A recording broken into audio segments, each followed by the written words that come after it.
Azure span. Hello there and welcome back to another video. Today we're going to break down all of the footage and images of the Azure span, which is one of the zones of the Dragon Isles, and hopefully this will be a little series where we go through all of the zones of the Dragon Isles and all the footage we got, and look out for missable details and things that you might not have seen in the background and whatever if you kind of stop and start or whatever. But before we jump into that, guys, just want to shout out my Twitch, twitch.tv/MrGM. If you want to see me streaming World of Warcraft, patch 9.2.5, 10.0 Alpha Beta, Wrath Beta, and more, over on twitch.tv/MrGM every single day. Right, so yes, as I said, this is hopefully going to be a start of a little series we're going to do where we're going to look at all of the footage and images and all the promotional stuff for the specific zones of the Dragon Isles. And today we're going to start I really with think Azure span. we're going to see these zones pretty soon because I think Alpha's dropping tomorrow.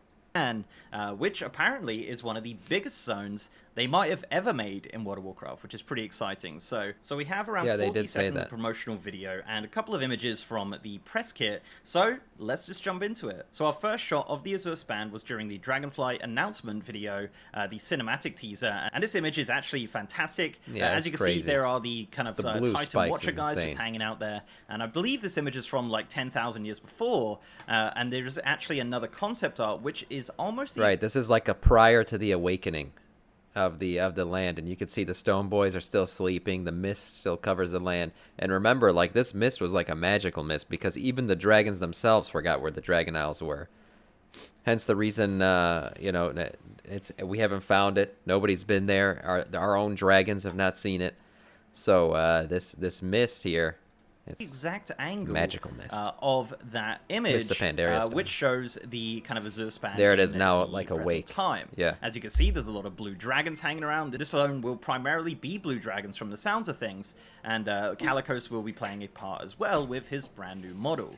But as mentioned in the video, a lot of the developers did say that this zone is kind of based off of like the Redwood Forest, Grizzly Hills, that sort of area, and you can kind of see that in this concept art, that the trees are kind of designed in that fashion. And as mentioned, this is apparently one of the largest zones they've ever created, so it's going to be really cool, and definitely going to be utilizing that dragon riding ability that we're going to be getting in the Dragon Isles. Yeah, one reason why these giant zones are going to be so great is they're built for flying, right? And we've seen zones built for flying before in the game, right? In Northrend, we had Storm Peaks. Storm Peaks was totally made for flying. But since Storm Peaks, it really feels like Blizzard kind of abandoned that concept of building a zone that was meant to be flown through. I mean, even in Burning Crusade, right? In Burning Crusade and Outland, in Netherstorm, to get to certain dungeons and stuff, you had to be able to fly. Flying was required to do certain dungeons. So, I mean, this is nice to see it back, return to the game, because I think that just makes flying that much better when it's, like, required to get to certain parts of a zone. And this zone is massive because of flying.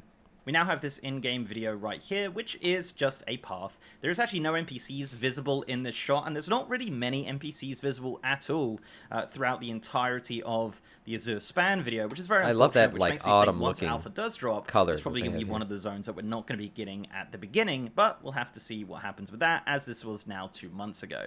So this image is pretty cool, definitely evoking that sort of Grizzly Hills look to the zone, and yeah, I really like it. I think Azure span is going to be one of my favorite zones for sure, because it has a few different kind of environmental things which sound a lot of fun. Another shot we have is of the forest itself, with kind of a low-hanging fog, which is really cool. They described it as something that happens in the San Francisco Bay Area in the morning. You get like a low-hanging That's what fog, these. This reminds me a lot of like I haven't been to California in a long time, man, since I was like 10 years old. But these, like, the big redwoods and stuff they have, and this whole zone, I think, is very California or San Francisco inspired, because of the fog and the giant trees in this image here, which is a really cool effect, and I think that's going to look really, really good once you're in game and you get to kind of run around and explore the zone. We do have another shot as well of the forest, and we do see our very first NPC here, which looks like some sort of bat. Looks like it's using the wyvern rigging there, as the flying animations are extremely similar to a wyvern, but I would imagine it's some sort of like dragon bat or something like that. Yeah, it looks like a bat of some sort. Zone here, but it is our very first NPC of the Azure span. We do know that the gnolls will be inhabiting this area also. The gnolls are not featured in any of the actual in-game videos, but we do see a model of them in the preview. And of course the Tuskar, but we'll talk about the Tuskar in a moment. That's what we needed. Another shot we get is of this proto-dragon flying past this mountainous sort of temple-looking area with some really cool details here. If you zoom in and enhance, you can see that there's like a dragon statue there, Oh which yeah. looks absolutely amazing. And it does look a little bit ruined. As you can see, there are some parts that have kind of fallen onto the Yeah, this whole zone is kind of broken, right? Look at that. Look at the buildings and shit. This is like a very ruined floor here. Now, the Oh first thing yeah, look I at the thought whole here, which roof here maybe fell. not everyone thought about, and maybe this is something that I'm kind of reaching I here. love the I mist really though. originally Look at there's more low-lying mist here. That's a very cool thought zone. about the kind of designer island, vanilla WoW Dragon Isles thing that was created Oh many, yeah, many years yeah, ago. yeah. Obviously not exactly the same, but similar sort of shape in regards to having a taller tower and then going down into a lower area. But I really do feel that this was maybe inspired by that, maybe looks like that. I don't know. We'd have to see the other side of it to see if there is kind of a snail-looking part to it, which we saw on the designer isle original concept for the Dragon Isles, which was created back in vanilla WoW. But this is a very good shot. This shot is also reused as well in the promotional images, so you do get a bit more of a clearer image of this area, and this looks like a really cool area to explore. Once again, only one proto-dragon sort of in there. Does look like a new model, but it will be using the kind of proto-drake rigging from the looks of the flying animations. Another piece of footage that's is slightly up the proto-drake. mountain. They did say it's quite a mountainous region with two different sort of environments. You have kind of the forest area, then you have a snowy peak. Now, interesting enough, in this You got your little mage guy or warlock guy with his summoned elemental. There's two of them. Oh, there's one walking over there, and then you got your spiders, and of course your fucking webbing everywhere. shot, there is a human. Yeah, an actual human. I don't know if it's actually a human specifically, but they're definitely using the human rigging. And now I don't think it's a gnoll, because it definitely looks like a human female no, it's there, a human. being Yeah, tailed human by what looks female. like a brand new kind of ice elemental of sorts. Also some spiders featured in this shot, as well as, a few other things. You can see another human in the back right as well, tailed by one of those elementals. So very interesting here. Could be some cultists of sorts. We'll definitely have to They find do out look more like once cultists we or get something, actually, dragon into the worshippers. zone and do some of the questing to find out what on earth is going on. But yeah, it is very interesting to see Or some anti-dragon humans on the Dragon Isles. Cult. Another shot we have is of this fallen tree with a bit of snow on it.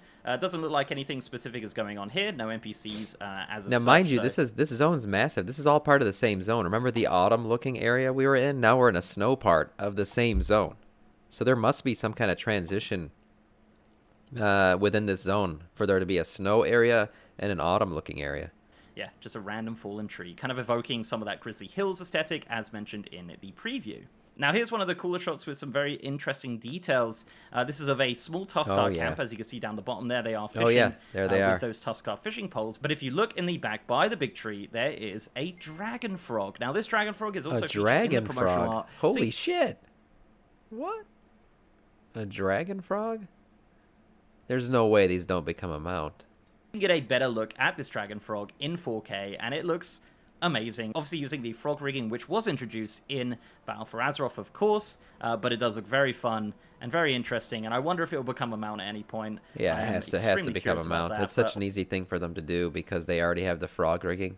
Also in this shot as well is some Tuskar children, as mentioned in the preview that there will be Tuskar females, males, Yeah. and of course, children.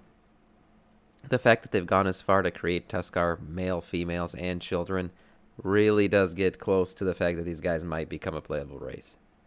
We then get another shot of some Tuskar camp as well, with a kind of ghostly Tuskar there, kind of hovering in the air while some other Tuskars are communing with it or doing something like that, and a small little Tuskar child as well in the bottom doing a little bit of fishing as well. But it does look like one of the smaller camps of the Tuskar. Also in the back there, it looks like maybe some ghosts or shades or something like that. They're in the white shade as opposed to the kind of regular black or grey that we do see in the game. So maybe that's a new model, maybe that's something we have Frost seen before. ghosts. But it is interesting to see some kind of, shades in this little area. There's a few of them hanging about. I don't know if they're shades or they're elementals. It's a little hard to kind of see in this image, but obviously let me know down below. They might be the same elementals that were following those other mages around. I can't really make them out either. Think on that. But yeah, it could looks like be some sort shades, of like though. Tuskar communing with the dead area or something like that. Very, very interesting indeed. Now you get a really good shot of a Tuskar camp. This is all here, part of the which same looks like zone. a lot of fun. This zone is massive. A lot going on in this shot, of course. So on the left-hand boat side, here. there is a mammoth. You can see a mammoth returning Yeah. from Wrath of the Lich King. looking like they have had a little bit of an up-res as well, which looks really cool. Yeah, it's a very you can cool also see, looking of mammoth. course, the Tuskar riding that otter mount. Now, from this shot, it does look like it reuses the rigging from the Collector's Edition mount from Burning Crusade Classic, but yeah, we'll have to see what happens with that, but that is the Warp Stalker mount. The otter mount does also feature in some of the promotional images a lot more male and females, children, and their own mount. These guys, mark my words, will be a playable race. There's no way. There is no way these guys won't be a playable race. HD and a lot cooler. You can definitely see some of the details of this otter mount, and it looks fantastic. They've done a really, really good job with that. Now, what's interesting about the otter mount is actually there was a student art contest submission of an otter mount, and I am curious if that was the inspiration for this mount specifically, because it does look extremely similar. But yeah, this shot is really cool. There's a lot of, you know, little tidbits here as well. You have like a Tuskar Easter Island type head thing. You have a Tuskar cooking up some food there as well, with a little chef's hat, of course. You know, this specific shot does invoke sort of Northrend vibes, which of course is going to be a big theme of the Dragon Isles. But that is all we have from the promotional video side of things. As I said, you know, I did mention a couple of the promotional art pieces. One I do want to focus on just before we finish up is this one of the Tuskar here. Really interesting to see them. Look at that, man. Look at the detail. Look at the detail. They have art in their tusks. Customizability. Let's add that to the list. We've got males, we've got females, we've got children, we've got a mount, we've got extremely detailed customizability, and they're equipping gear to them. These guys are going to be a race. Guaranteed. Supporting some gear here. Guaranteed. Now, the regular Tuskar right now in retail can support shoulders and things like that, and you know, chest pieces and whatnot. But it is really interesting to see them actually wearing some glasses here. Obviously, some shoulders as well that look like they are specifically designed for the Tuskar, which is really interesting and kind of brings back that theory of like, oh, maybe one day they could be a playable race. But yeah, we'll definitely have to see with the Tuskar. Totally going to be a once playable race. Once they do drop the files for it, we can have a look at this model and see how customizable it is and how, you know, maybe one day we will get a playable Tuskar, but we'll definitely have to see. So yeah, that is all of the details that I could find in the Azure span footage and promotional images. Let me know down below what you think of this series. Let me know what zone you want me to check out next, if you want me to continue it, obviously. That was badass. But yeah, let me know down below. I very much want some feedback on this. What's the main thing we got out of this? Videos. I like new Rockstars, I like Screen The Crush, I like videos like Tuskar that are going to be a playable race. I think there's a lot of room there for doing it with World of Warcraft promotional stuff. So yeah, let me know. Guys, before I go, I'd like to give a massive shout out to my amazing patrons, YouTube channel members, and Twitch subs. You guys are awesome. And if you'd like to support the channel in any of those ways, links are down below. So leave a like on this video. I think, Captain says, I think Elves getting the Dark Ranger customization has ruined my hope of eventually getting Sandlayan as a playable race. The hope was still barely there. I don't know. The Sandlayan still might happen. They would be a reskin of the Night Elf skeleton. That's what they are guys, currently if you'd like in to game. Subscribe if you haven't. We've also got I think it can still happen. We're over 3,000 members. Don't lose and hope. As I said, I'm now streaming on Twitch.